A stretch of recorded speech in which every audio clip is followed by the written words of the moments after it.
नमस्कार, आदाब, सत श्री अकाल दोस्तों।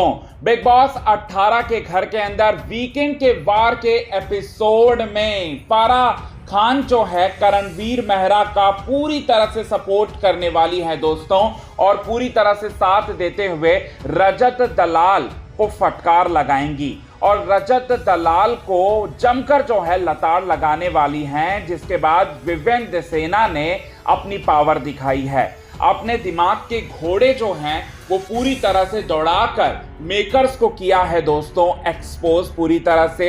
और साथ ही साथ आपको बताना चाहते हैं दोस्तों, यहाँ पर रजत दलाल के साथ एक ऐसी बात जो है विवेक सेना ने कही है जिसकी वजह से अब मेकर्स और फराह मैम को भी लगने वाला है सबसे बड़ा झटका, और उसे शायद आज के एपिसोड में दिखाया जाए या नहीं दिखाया जाए इसके बारे में तो हम नहीं कह सकते, लेकिन हाँ ये बड़ी बात जो है फराह मैम के अगेंस्ट में और मेकर्स के अगेंस्ट में विवेन ने कही है। और बताना चाहते हैं यहाँ पर एलिमिनेशन पर भी बड़ी अपडेट जो है वो निकलकर सामने आ चुकी है दोस्तों, और किसका आखिरकार होने वाला है इविक्शन। मेकर्स आखिर किसे शो से धक्के मारकर बाहर निकालना चाहते हैं, यही बात भी आप सभी दर्शकों को पूरे विस्तार से आज के खास रिपोर्ट में बताएंगे हम। लेकिन इससे पहले चैनल को यदि आपने सब्सक्राइब नहीं किया है दोस्तों तो चैनल को आप सब्सक्राइब कर लें। बेल आइकन के घंटे को आपने नहीं दबाया है दोस्तों तो बेल आइकन के घंटे को आप जरूर दबा लें। बताना चाहते हैं दोस्तों, बिग बॉस 18 के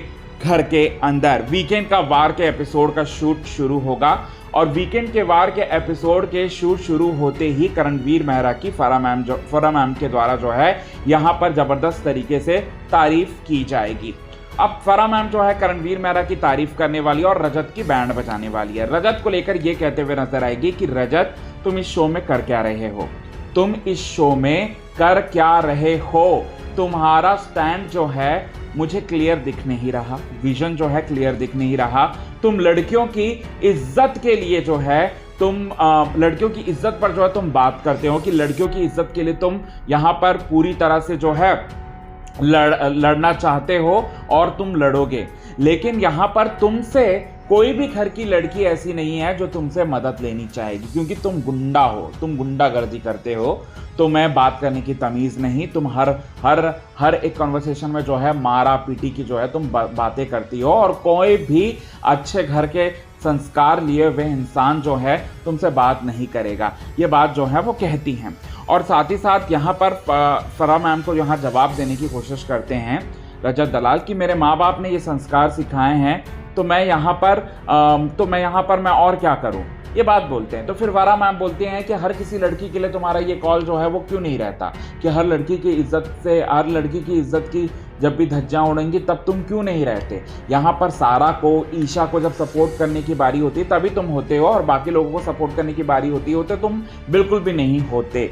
अब यहाँ पर आपको बताना चाहते हैं दोस्तों, यहाँ पर एक नैरेटिव सेट करने की कोशिश करते हैं मेकर्स कि रजत दलाल एक गुंडा है, रजत दलाल एक गुंडा है और गुंडागर्दी करता है। और रजत दलाल को ये बात कहकर धमकी भी देती हैं फराह मैम कि यहाँ अगर एक बार भी दोबारा फिर तुमने किसी को गाली दी या फिर तुमने किसी को कॉलर तुमने पकड़ा तो तुम शो से एलिमिनेट हो जाओगे। हम आपको बताते हैं दोस्तों इन सारे के सारे सिचुएशंस में विवेक सेना का क्या स्टैंड था। तो विवेक सेना का यहाँ पर सिर्फ और सिर्फ ये स्टैंड था, रजत दलाल से वो बातें करते हैं और साथ ही साथ कहते हैं कि मुझे लाडला बुलाया जाता है, लाडला बोला जाता है, लेकिन लाडला एक्चुअली में मैं नहीं हूँ, यहाँ पर करणवीर मेहरा है लाडला, क्योंकि जिस तरह से सिंपत्तियाँ उसको मिली जा रही है शो के मेकर्स के द्वारा, उससे तो मुझे ये लगता है कि कलर्स टीवी और बिग बॉस के मेकर जो हैं उसे सपोर्ट कर रहे हैं। मुझे तो सपोर्ट नहीं कर रहे, मेरे को लाडला लाडला बोलकर ठेंगा दिखाया जा रहा है, ये बात जो है विवेक सेना कहते हैं। और रही बात तुम्हारी, तो तुम बहुत ज़्यादा स्ट्रांग हो रजत दलाल, तुमने जो भी किया होगा पास्ट में उसके बेसिस पे तुम्हारी तुम्हें जो है जज नहीं करना चाहिए, ये बात विवेक सेना रजत को कहते हैं और बोलते हैं कि तुम बाहर निकल भी सकते हो और मेकर्स यही चाहते हैं कि तुम बाहर निकल जाओ, ये बात जो है पूरी तरह से करते हुए नजर आते हैं दोस्तों। यहाँ पर हमारे विवेन दिसेना पूरी तरह से एक्सपोज कर देते हैं। मेकर्स की जो चालें हैं ना, जो षड्यंत्र है ना, उसे पूरी तरह से समझ चुके हैं। और वाकई में विवेन दिसेना को इस साल तो बिग बॉस 18 में आना ही नहीं चाहिए था। और वो क्यों आए, किस लिए आए, वो तो उनका पर्सनल रीज़न है। लेकिन मेकर्स अब शायद ये सोच रहे हैं कि विवेन दिसेना आए हैं इस साल, तो हम विवेन दिसेना ने 8 साल 10 साल तक हमें नचाया है, तो इस साल हम उसे नचाएंगे, उसे पूरी तरह से लाडला लाडला बोलकर टारगेट करेंगे।